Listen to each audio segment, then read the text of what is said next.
Hello everybody, Tyler here. I hope you're all doing well. So we've gotten news from the official Puzzle & Dragons Facebook page that some cards have gotten changes. Good old Ra has gotten his 8 multiplier, and now Durga has a new sub-element. She has a fire sub-element. So this sparked a lot of analysis from my mind, so we're going to do an in-depth analysis on Durga. Durga, it's so interesting because she's gone through so many changes. I don't know if you guys have noticed, but her active has gone from just multiplying god types to god and devils. She went from going from one main element to a dark and a fire element, and then when you ultimate evolve her, she goes to a dark and water element. So it's so interesting. And you know what? The interesting thing about her is that her leader skill is a 5 multiplier. It's the same as Kali, it's the same as Kirin or Sakuya, and it's also the same as Umisachi, Yamasachi, but I don't really see a lot of love for Durga. So maybe this analysis will see if there is a reason why she's not as popular, or maybe she's underrated. So let's get in on the analysis of Durga. Durga is the mother of the universe, and she's considered the supreme being of supreme power. Her name means fort or invincible. Another meaning of Durga is Durgati Nashini, which translates to the one who eliminates sufferings, and so many Hindus believe that Durga protects others from evil and also removes their miseries. The lion represents power, will, and determination. When you see Durga riding the lion, this symbolizes her mastery over all these qualities. The fearless pose on the lion also signifies freedom from fear. Once upon a time, there was a tyrant named Mahishasura, part demon and part buffalo.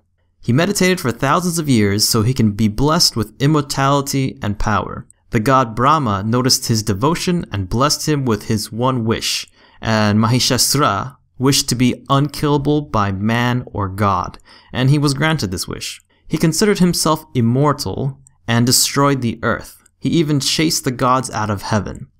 So the gods who were chased out of heaven went to Brahma, Vishnu, and Shiva for help. As the 3 gods thought of ways to beat Mahishasura, a bright light appeared, and from this bright light came Durga. The gods approached her and gave her many weapons. Her bow and arrow represents energy. Holding this arrow shows that she has control over both potential energy and kinetic energy. The lotus in her hand is not fully bloomed, which symbolizes the certainty of success but not finality.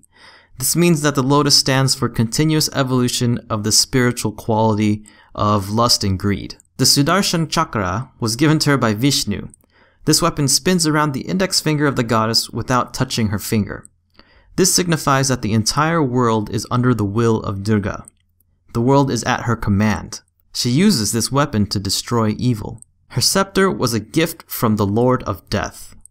Her sword symbolizes how sharp her mind is, which also means she is free from all doubts. And finally, her trident is a destroyer of misery. This was given to her by Shiva. With all of her weapons, she went to battle with Mahishasura. She battled him for 10 days, and by the 10th day, she managed to chop off his head with her trident.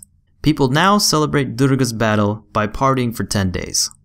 Let's compare actives. Because Durga multiplies both gods and devils, she has a wider variety of gods to work with compared to the gods shown on the screen. The weakness is pretty obvious. After using this skill, you're probably not going to be able to survive the next hit. However, some hit point sensitive teams would love this feature. Dark Metatron, for example, has a 4 multiplier when hit points are less than 80%. Durga's active can guarantee leader activation when you need it. Another cool way to approach the active is to combine Durga with folklore. The extra fire sub-element makes Durga quite useful for leaders who need to match colors to do damage. Haku, Isis, and Hathor can certainly take advantage of Durga's dark fire or dark water element.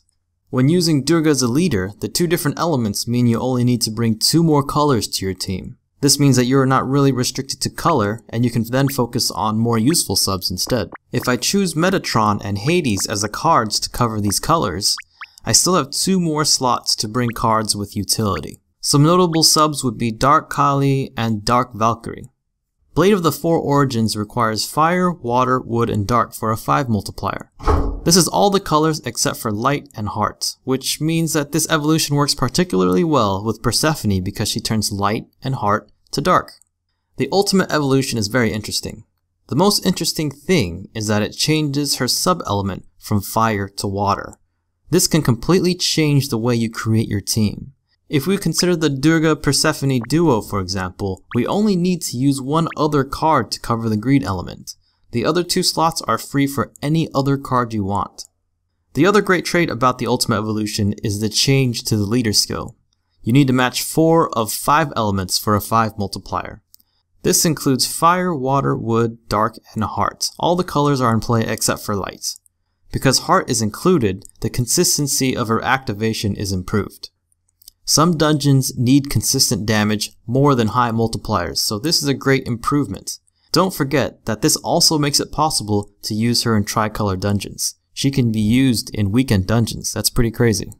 Durga's weakness is the fact that she has only 4 awakenings. This can be a big turnoff for players, but I think the awakenings she does possess are quite useful. 2-pronged attack, time extend, and skill boosts are the 3 most common awakenings you will see in my teams. I hope you guys enjoyed the analysis on Durga. It was really fun to make. I especially liked her lore, and I hope you guys liked her lore as well. So Durga, you know, she's a 25 multiplier leader. She's the same style as Kirin, Kali, and Umisachi Yamasachi. So she should be on the same power level as them, right? And I mean, looking at the numbers, she looks, you know, quite good. She looks like a really good card, and the cards that you could match her with for a primary dark team, you know, Persephone, you know, the team looks pretty cool. I mean, you got Persephone, Durga, you got Dark Kali, and Dark Valkyrie. Those cards are like beautiful cards, and they would all look really cool in a team. So maybe you have some like visual bonuses for that because they look so cool together. Anyway, I am going on another tangent. I hope you guys enjoyed watching this video. We're doing more Puzzle & Dragon videos, and I think the challenge dungeons are out, so I'll definitely be doing some Durga runs just because, you know, I never thought about using her before. I only thought of using her as a sub, but as a leader, she's, you know, actually kind of cool. I'm really excited for her ultimate evolution. I hope you guys are too, because it just brings so much more consistency to the table. And you know what? Sometimes consistency is better than damage output. Anyway, I hope you guys enjoyed this video. Thank you so much for watching. Thank you for subscribing. Thank you for commenting. It's been so fun doing videos so far, and I hope you guys are enjoying the future videos that I'm releasing. Anyways, thank you so much, guys. See ya. Have fun. I'll see you next time.